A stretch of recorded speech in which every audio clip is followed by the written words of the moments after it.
For those who don't know my background, man, I have been in the sales game for freaking 20 years. You know, that's what I jumped into after the Marine Corps. Crazy thing is I never wanted to be a sales guy. You know, people just kept telling me, you know, hey, you got a good personality, you should jump into sales. Freaking, that's just the door that opened up for me. And, you know, I've had a pretty fucking successful career in sales through this entire ride. And, you know, for the last 8 years was a national sales trainer, had a lot of fun, but I was under a non-compete for a year that I couldn't talk about sales a whole lot, but that's gone now. So stand the fuck by, because things are about to go really, really, really big and loud. I've got some huge goals and some huge milestones I'm going to hit with it, but you guys are going to get the brunt of it. You guys are going to get the brunt of everything I'm fixing to bring to the marketplace, and I'm really, really excited about it. So, a couple of things I threw out the post. What were some of the things you guys wanted to cover in sales? One of the big things that got thrown up there was, you know, how do you develop leads in a social world? You know, how do you change that up and actually drum up business in a social world, but how do you find them offline versus doing all the online things?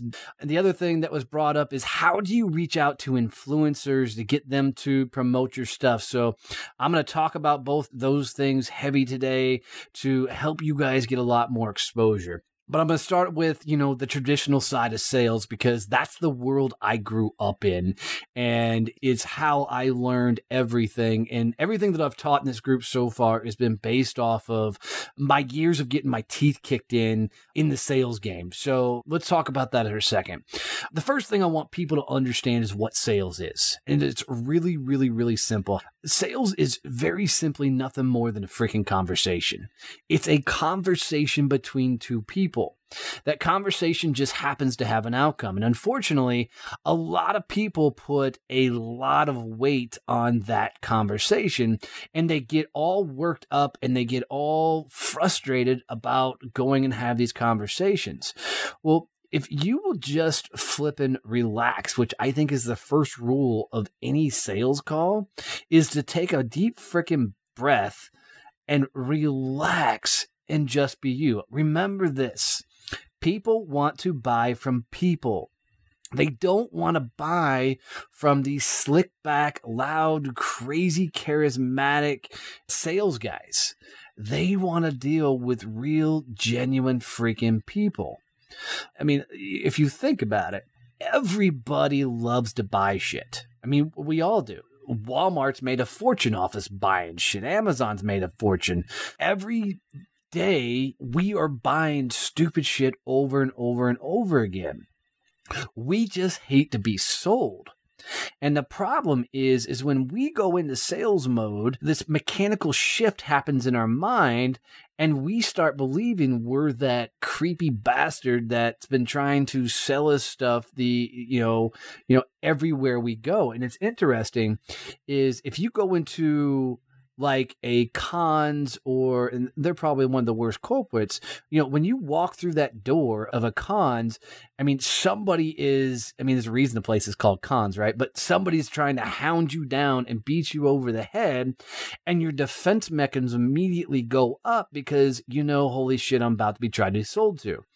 And the trick is on a sales call, they get so worked up that they become a different person. I mean, I grew up in a world where, you know, I understood success was a lot of money. It was, you know, big houses, and you had to be a complete asshole to be successful. That was my, you know, entire thought process on, you know, what success looked like.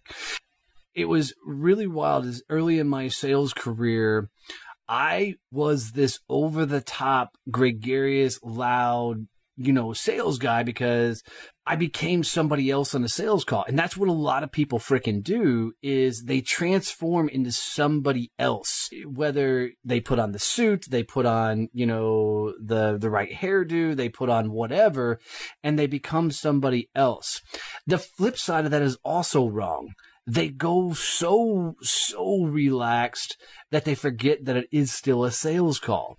So that you have to draw a fine line from that it's a conversation, right? And it's a conversation between two people, but it's a conversation with a damn outcome. Meaning that you're going to go talk to somebody, they're going to talk to you, you're going to speak to them how they want to be spoken to because that's communication. And at the end of that conversation, you're going to make a choice of whether you should continue that conversation or if it's not going to be a fit, right? So the problem is not that you sound like a salesperson, is you're not embracing that you are a salesperson. Right? The problem is people feel creepy, they feel dirty, they feel nasty, they feel uncomfortable trying to sell something. And it stems from they think they sound like all the people they don't like. Right? So the truth of the matter is you got to become salesy. You got to step into that.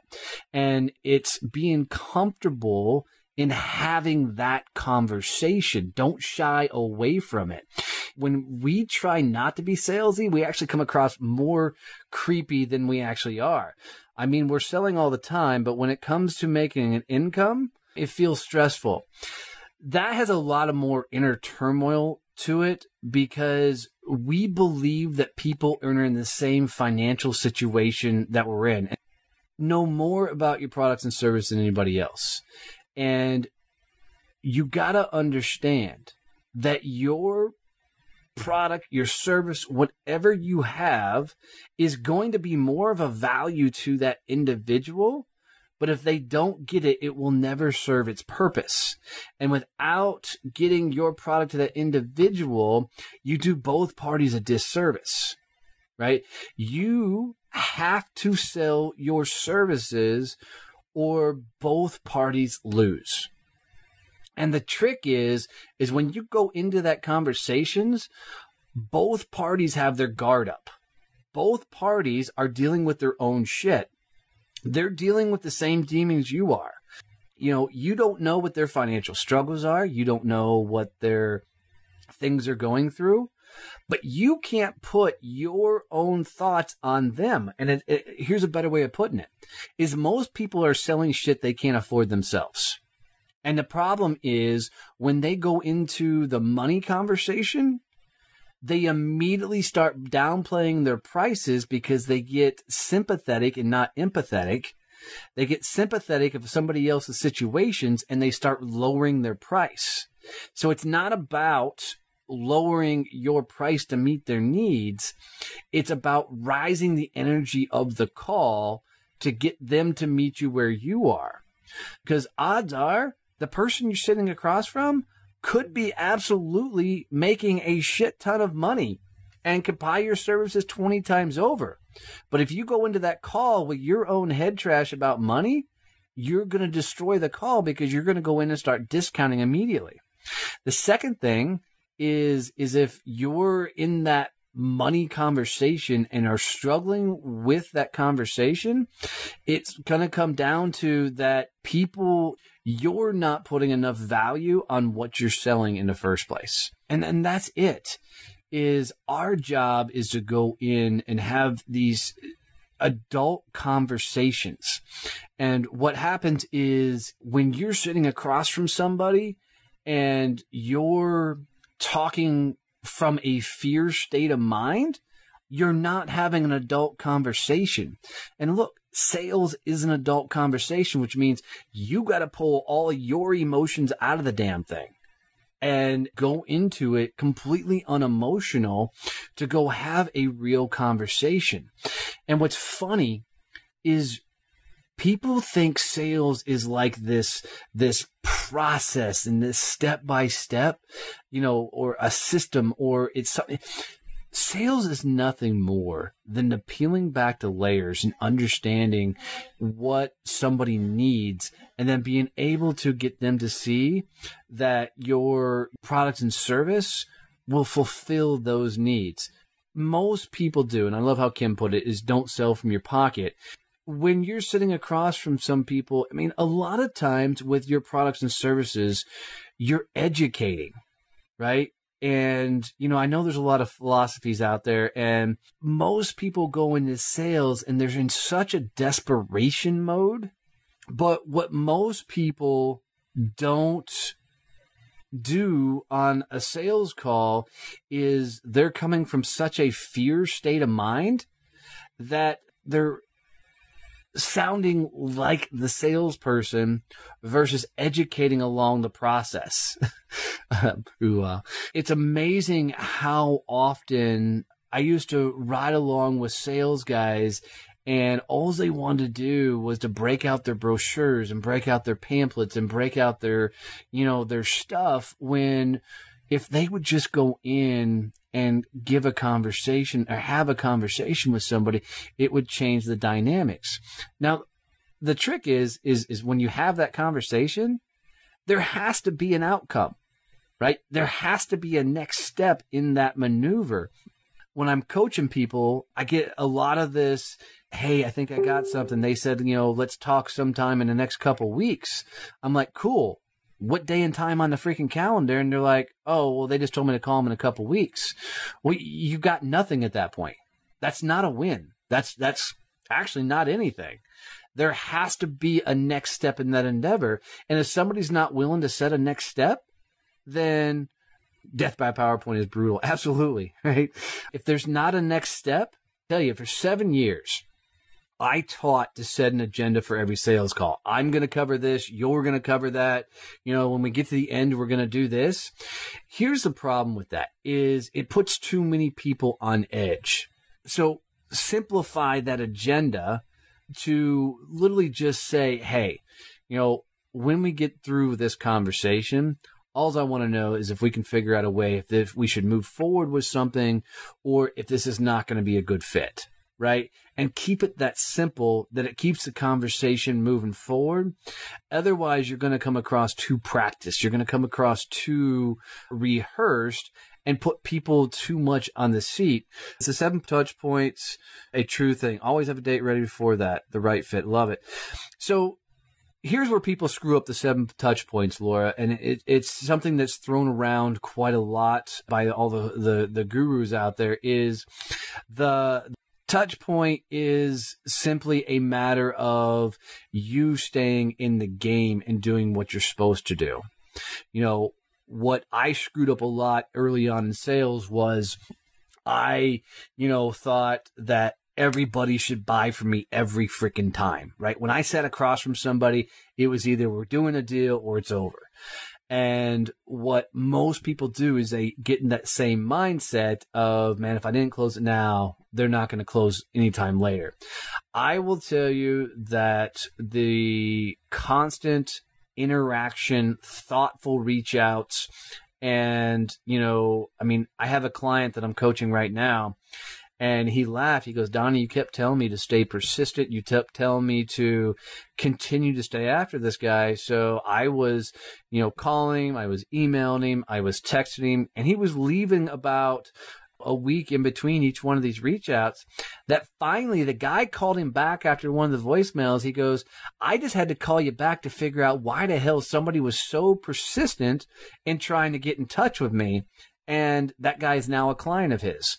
So remember, I have more respect for somebody tries to sell me something by staying in the game versus somebody, who does a drive-by and I never hear from again.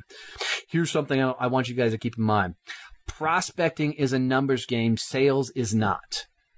There is an actual science behind prospecting. There's a number of reach outs you need to do. There's a number of emails you need to do. There's a number of reach outs, messages or emails or phone calls, right? That's the science. Sales is nothing more than a conversation. If you handle a sales call the same way that you're prospecting, you're going to lose. Create relationships, not a transaction. That's 100%, Corey. That was my biggest hang up early in my sales career, is I thought it was all about making money. And the truth is, it's all about making lasting relationships. So you're looking at lifetime value, not immediate return. Exactly. Tenacity wins every time. That is the absolute truth. I can tell you the difference between the top 1% of the world when it comes to sales and everybody else is just one more. One of my mentors growing up in the sales game was a phenomenal sales guy. And the one thing he told me that made him successful was just one phrase, and it was just one more.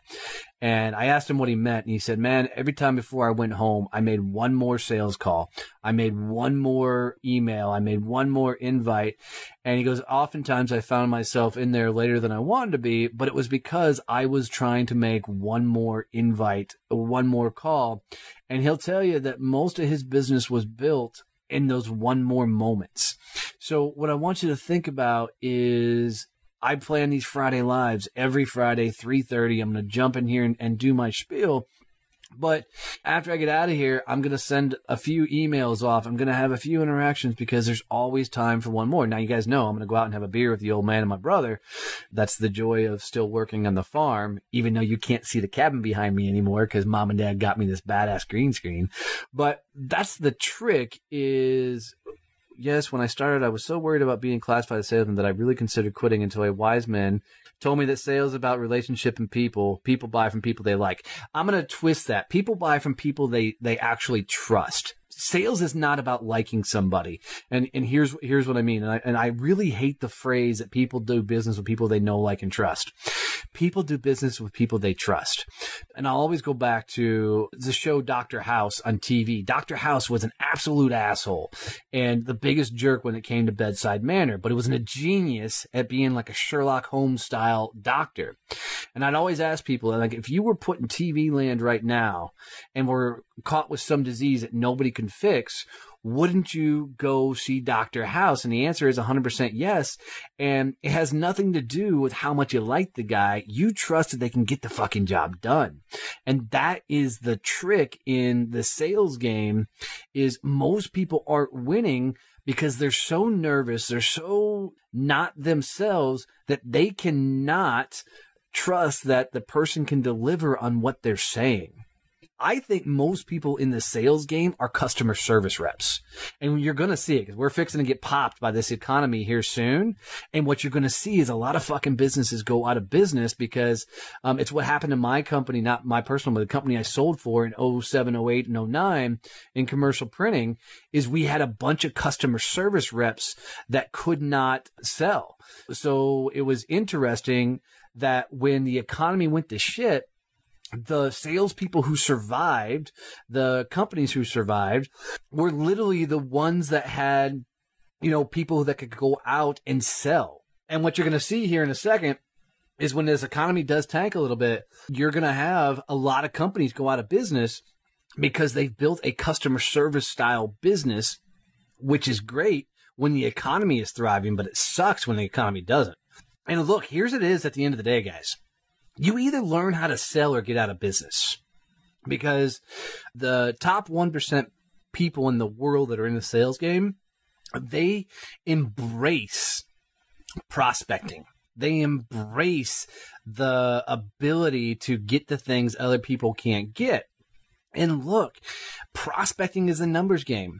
You get anybody to 100 meetings, they will win. It's the inability to get the consistent meetings on a regular basis that most people fail. So selling your services and selling your message or brand or you to an influencer help you. Can you talk a little bit about that? Yeah, absolutely. But yeah, Laura, I think getting to influencers is really easy in this day and age. It's really, really, really simple to get to the people you want. So this is what I was telling Adam Hancock last night when he was asking about it. Getting to influencers is, I want you to think about this. Think about what they need. And when I was talking about Adam Hancock, and he's in the group, and Adam sells beard oils and things along those lines, the way to get to influencers is you figure out what they want. So let me tell you a really quick story, and I was telling Adam this last night. Was there is a guy that runs a company called Bub's Naturals. And this guy found my show on iTunes, and he heard the success of my podcast. This is how he got on my show. That son of a bitch sent me a case of collagen powder. Now, I didn't know shit about collagen powder, but this box came with collagen powder, came with t-shirts. I mean, it was full of shit. And then he put a little note in there that told me his story. And his business partner was a Navy SEAL that was one of the guys killed in Benghazi. And he started this company because the Navy SEALs guy's, call sign was Bub. And so he started this collagen company, after he realized how much collagen helped him out. And he named it Bub's Naturals after, his best friend. Dude, as soon as I read that and I'm sitting on a case full of shit that I have no idea what collagen is, I call the guy up and we've already done his interview for the freaking show. So if you want to get to influencers, I mean, one of the things that people are doing to me all the time right now, they're sending me their books. Right. And I've got so many books stacked up that I haven't had time to read. But I'll tell you, if the book's got a catchy title, if it's got a cool phrase, odds are I'm at least going to skim the damn thing. Put a note in there. Tell me your story, right? Tell me what you're into. If you sell a product, and it's not necessarily bribery, Jeff, it's understanding that you're grabbing that person's attention. Right now, I mean, to give it perspective on my podcast, I've got so many PR firms trying to get their people on the show and so many people reaching out to get on the show that I'm having to put processes in place to cut through the clutter of the people trying to reach out to me. And, some of the people are really good at just telling me their story. The worst thing you can do to get to an influencer is start off with, hey, I wrote a book. God, I hate that. I can't tell you how many assholes reach out to me and they're like, hey, I wrote a book. I'd love to sell it on your show. They really say I'd love to tell it on your show, but what they're trying to tell you is I'd love to sell it. Phone and email selling are dying slow deaths. If you can't talk to people and solve a problem for them, you won't sell anything. Selling is a transfer to value. Absolutely. Phone calling, for those of you who are willing to do it, are thriving because no one is doing it. Absolutely, guys. I'm a firm believer still in cold calling, by the way. If you can get somebody's number and freaking get them on the phone, it's a game changer because it's so out of the norm. I will even tell you, even in my case, is sending me a text, but that's the trick with influencers. And I will tell you, you can swing, guys, and look, cold calling is the easiest freaking thing in the world. All you got to realize on a cold call is that person's just as nervous on the other end of the phone as you are. The trick with the whole thing is really, and I'm serious, it's just shut up and relax. It's just a freaking conversation. It really, really, really that easy. I mean, I'd still get nervous standing in front of rooms doing live dial cold call training, which I'm going to get back to doing that more of inside of companies and stuff. But which makes me think, Laura reached out to me to actually start a sales coaching group. I want to talk about that, but she just put up there, but influencers are overwhelmed with books and crap. How are you going to stand out? Be unique. Think outside the box. What I used to do from a networking standpoint that paid off in spades for me was I would go figure out what they need. So one of the things you can do is go find an influencer. Jumped on LinkedIn. And on every LinkedIn profile, if you scroll down to the bottom, one of the things you're going to see is what nonprofit boards they sit on, because every influencer sits on some sort of nonprofit board, probably to help out the organization, but a lot more do it to get the exposure in the networking, okay? So if they sit on a board, there's two things that nonprofit needs. That nonprofit needs exposure and it needs money, right? So a couple of things you can do is go to LinkedIn, find what nonprofit board they sit on, go to that nonprofit's social outlets, their LinkedIn, their Facebook, their Instagram, their Twitter, their website, pull up their calendars and see what's coming up in the near future. And this is what I would do. So say that there's a luncheon or a dinner pop up. Go to that freaking, calendar and go, okay, who do they need at that event? So now they've got a luncheon they need to fill with people. instead of reaching out to that influencer and say, hey, I'd love you to do X, reach out and offer them something, give them an olive branch and say, hey, I see you're associated with such and such nonprofit. I saw that there was a luncheon coming up on their calendar. I have some people that I think would be really, really good fit for that luncheon that would help you guys out with your cause. And the cool thing about that is at no point are you raising your hand saying, I need an X. I'm telling you 100% do that maneuver and walk away, because odds are that person's going to do one of two things. Hey guys, it's Donnie here, and I just want to let you know that we've recently launched a content development company, and this company helps people get social content. You know you need to put out a lot of content nowadays to get engagement out there in all your social platforms. Well, we've come up with a really cool way to help you get videos, blog posts, memes, social posters, and infographics for whatever social site you need. So check us out at successchamps.us and learn more about how you can get social content for your social media. Support for this podcast comes from Point Blank Safety Services and Blue Family Fund. Point Blank Safety Services does safety differently. We know everyone is on a journey, and we want to make sure you get where you're going safely. Professional, trained, ready. There's really no comparison. Here's why hiring Point Blank Safety for your next project will make all the difference and save you huge amounts of stress and hassle. Point Blank Safety Services provides certified, uniformed police officers for a full suite of armed guard services. Don't leave the safety of your project to chance. If you're ready to make sure safety truly comes first for your next project, then visit us at pointblanksafety.com. You're listening to Donnie Success Champions, where I believe everybody is on a journey. Life is all about the stories you can tell and teach later. You're going to hear the stories of people who have overcome hardships, failures in life to find success along their journey.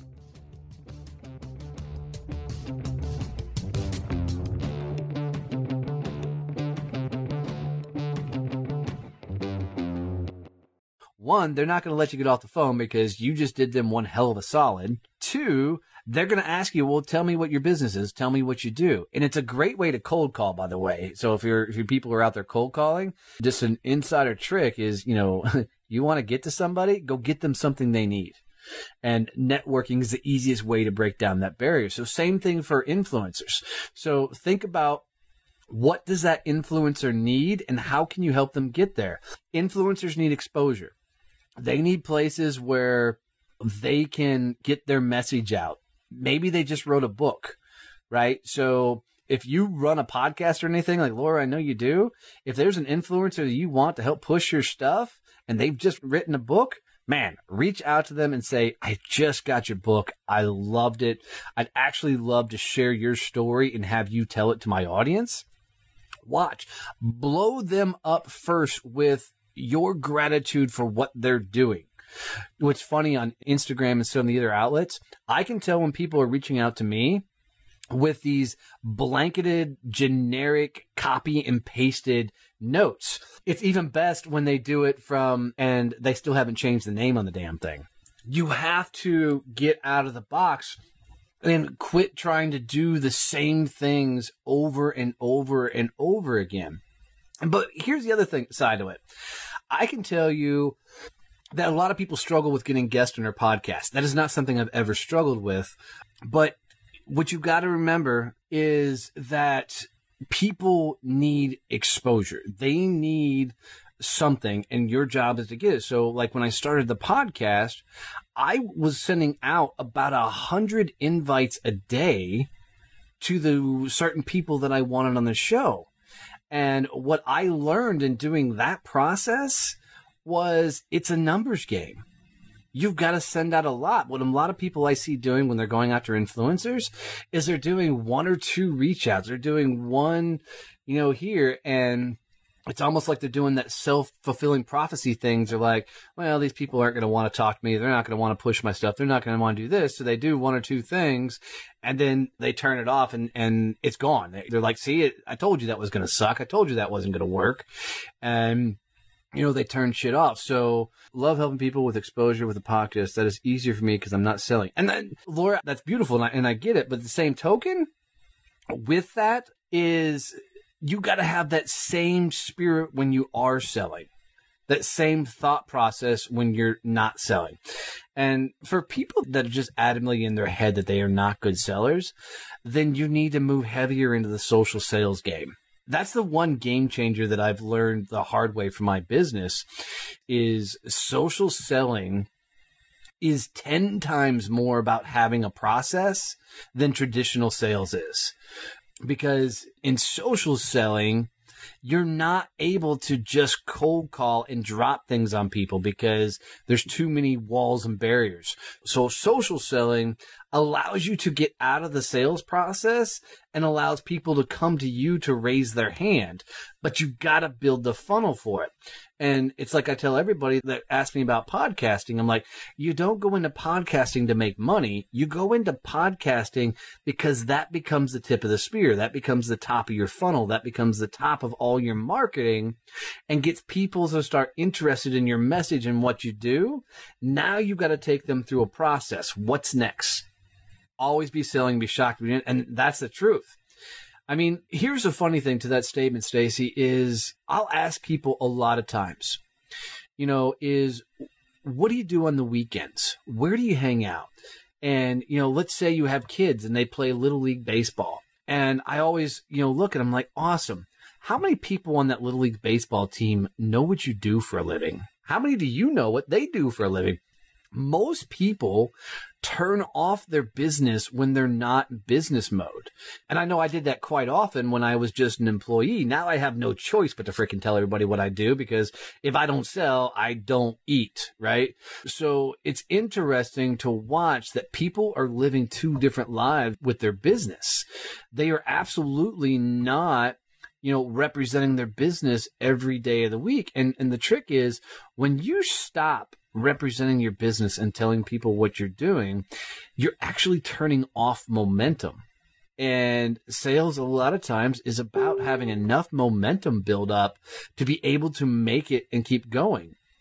And, a lot of people go through that process of, well, here's a better way of putting it.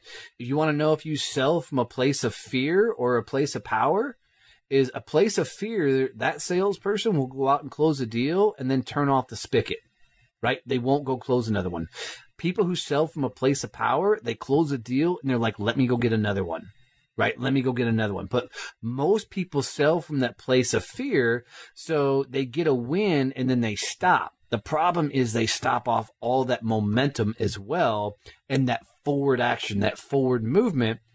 And it's a lot harder to keep that momentum going than it is to maintaining. Got a call this week from someone I met 4 years ago. She now works for a venue that needs security. Dude, I love that. That's networking at its finest. And what you got to remember is no matter where you are, no matter what you're doing, somebody is going to need your product and service. Better yet, somebody they know is probably going to need your product and service. And, that's the real win. When somebody else says, hey, I know somebody needs your services, that's when you know you're doing everything right. But if nobody's making referrals and nobody's opening doors for you, nobody's doing anything like that, then it's because of the message you're putting out there is not resonating. The services you're putting out there are not building up enough momentum for people to open doors.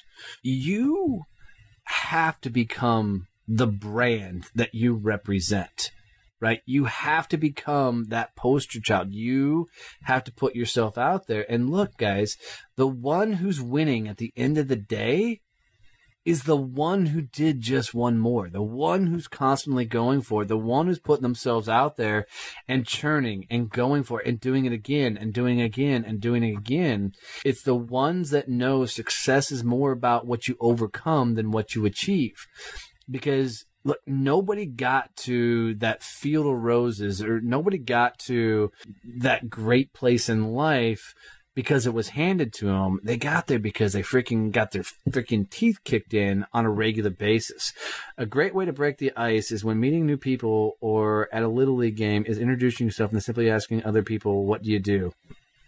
The other person, holy shit, Derek, you wrote a paragraph. I think I got with it. I'm not a big fan, I just read it in there, Derek, of elevator pitches. And I know a lot of people to really focus on, having and I know you said in there, an elevator pitch, it doesn't sound awkward or weird.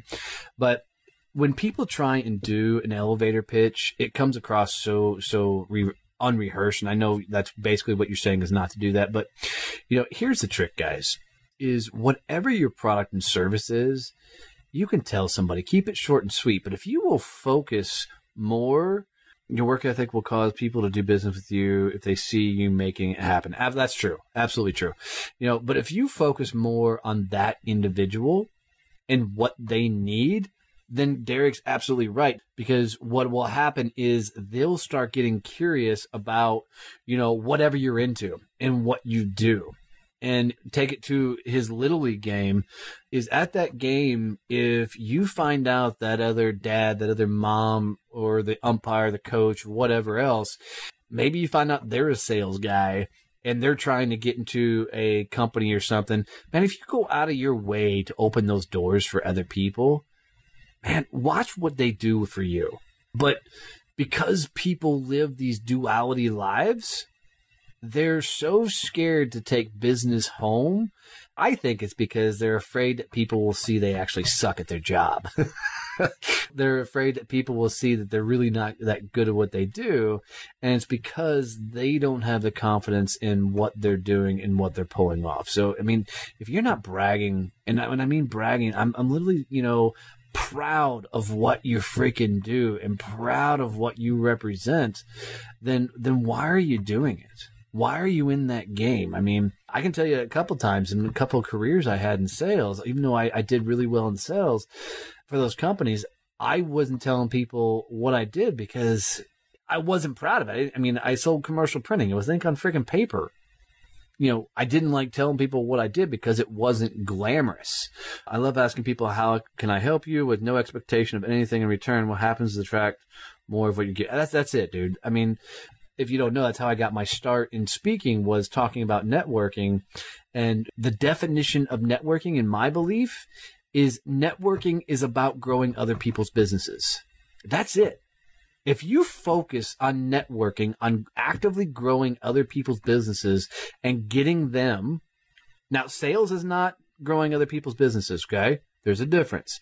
Networking is growing other people's businesses. If you focus on helping other people get where they want to go, fucking hold on to the ride, because the world is going to open up for you. But most people, whether they do it consciously or subconsciously, go into any sort of networking conversation, with their hand out, because they don't know how to go open up all their own doors. And that's why most networking groups and stuff suck, because it's filled with people who don't know how to sell in the first place. So they're out there all either trying to sell each other, and there's these organizations that have these, weekly meetings and stuff, and most of them are an absolute joke because they're just filled with people that don't know how to go get their own business. And so you got a bunch of people that don't know how to sell sitting around a room trying to grow each other's businesses, but nobody knows how to go get business. So they're just trying to sell each other, and they just don't work. There are really good groups that get around that. But at the end of the day, even if you were in a group like that, if you became the guy that was focused, or the gal focused on growing all the people's group in that group's business, because you were out meeting new people and making new conversations and new contacts and new everything else, you'll be absolutely amazed at how much the world will start opening up for you. And trust me, people that are on here that are from Fort Worth, dude, we live in the Mayberry of big cities. In Fort Worth, it's not all about traditional sales. It's 100% networking. I mean, everything's 2 degrees separation, not 6. And you can get to anybody within about 2 steps.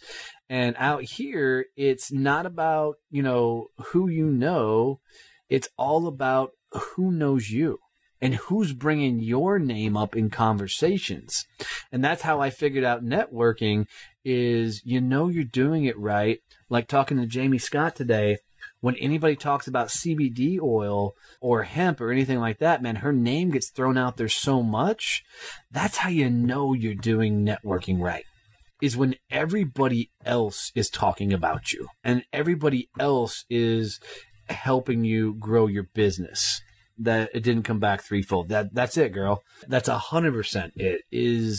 It's amazing. I mean, one of the greatest compliments I got when I was doing a lot of heavy networking was, man, if you need to get to anybody in Fort Worth, you need to talk to Donnie. And there's a time that me and maybe a handful of other people had so many deep contacts in Fort Worth that we could get you to damn near everything.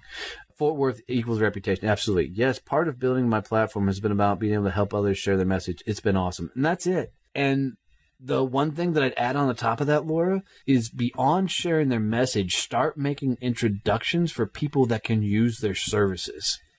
Because look, if you're struggling with sales, odds are, and this goes for everybody, if your business sucks because you're not growing enough sales, odds are you're hanging out with a lot of other people whose businesses suck and aren't growing sales.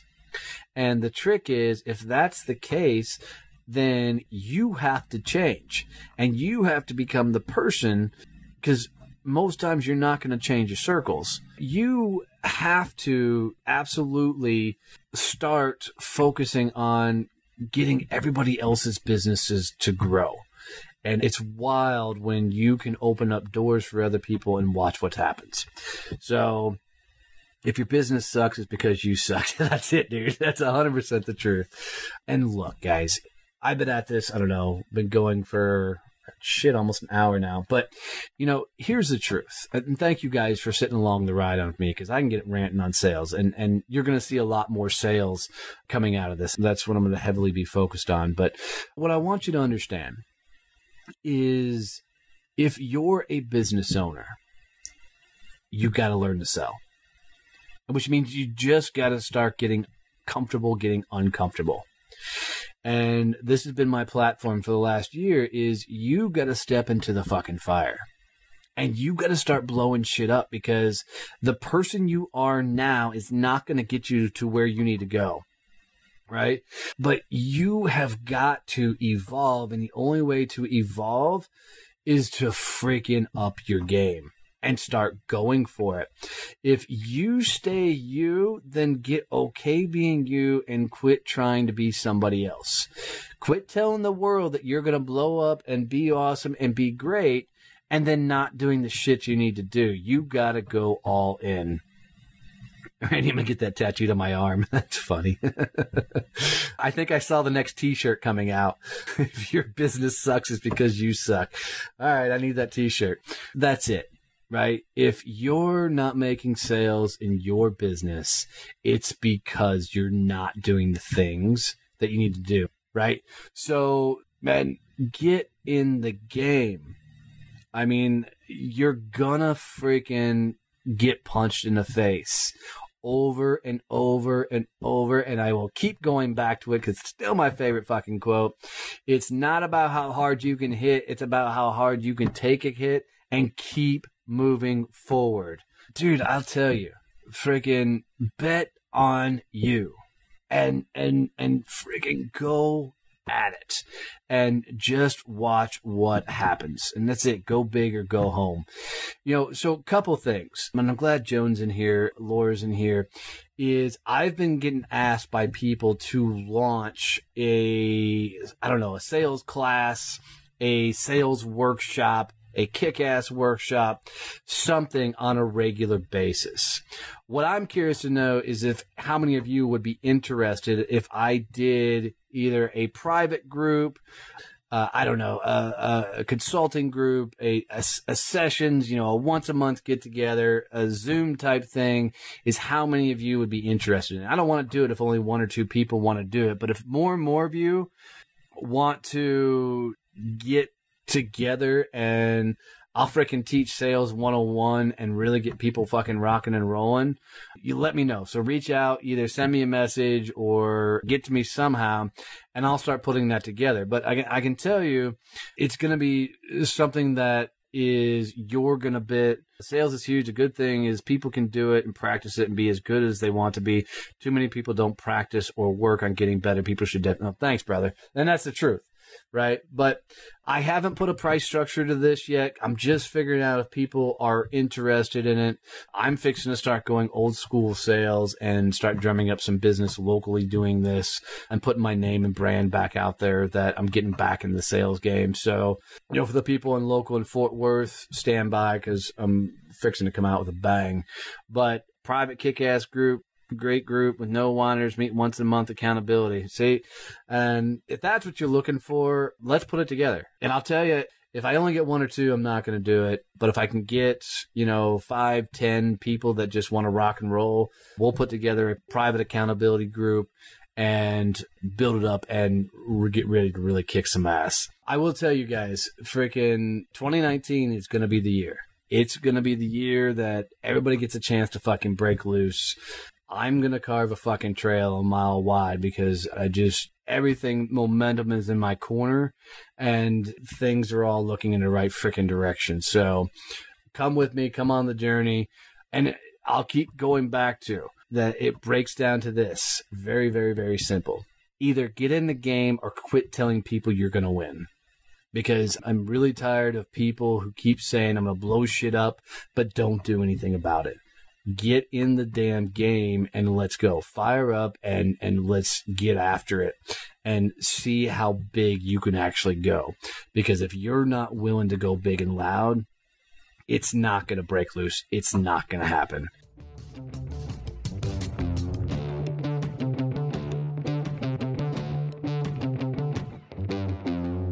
Thanks for listening to Donnie's Success Champions podcast. If you'd like to hear more about our current guest today, or if you'd like to hear stories from our other guests on the show, come hang out with us on our website at successchampspodcast.com.